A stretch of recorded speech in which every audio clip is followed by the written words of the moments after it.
What industrial agriculture values is yield and efficiency. It doesn't just impact our values, it impacts our lifestyle and what we believe in and what we cherish.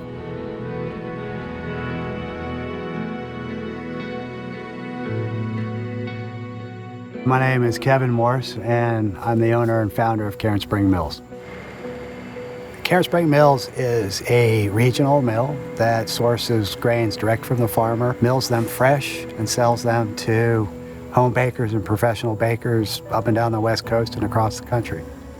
I turned 50 and decided that for the next 50 years, what I wanted to work on was rebuilding local food systems.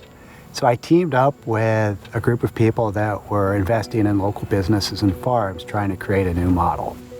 And then farmers, bakers, local impact investors all rallied around this idea of reinventing a model for regional milling that would make our community more prosperous, healthy, and resilient.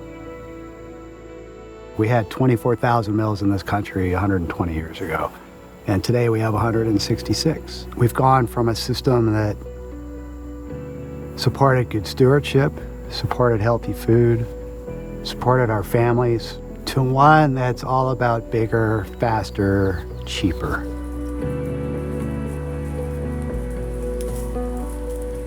I was getting beat up by a produce buyer a few years ago, and he says, Dave, you just got to be lean and mean. You got to drive your costs out of the market, and you drive your costs down, drive your labor down. And I listened a while, and finally I says, yeah, but if I win a race to the bottom, where am I?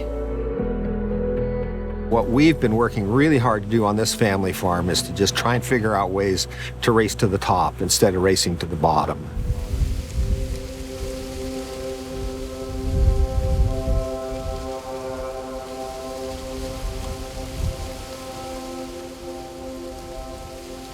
This wheat, this is Yocora Rojo, hard red spring wheat. So the commodity price for wheat has been oscillating around averaging, say, $6 a bushel in Portland. We pay our growers for hard red spring wheat, we're averaging around $9 to $9.25 a bushel.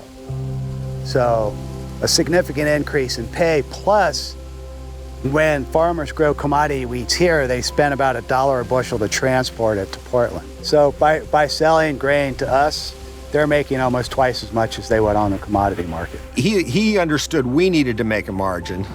How could he create something, provide something that would allow a livable margin on the farming end and produce something that was remarkable and differentiated in the marketplace? People are hungry for something that's real. We know exactly where it was grown, who grew it, and we preserved the identity of that grain from the field, through the granary, from the mill, into the bag. We knew we were on to something early on. We knew we had something special. It's just the nonstop, unsolicited feedback from the bakers on how good the flour was and how good the bread was that they were making with it. And then the entire team around the mill, they're all committed to something bigger than just their jobs. It might look like what we're doing is milling flour. What we're really doing is revitalizing our community. We're building a community, and what we're hoping to do is transform a system from one that isn't sustainable to one that contributes to our health and our vitality, both here and anywhere else there's a new mill.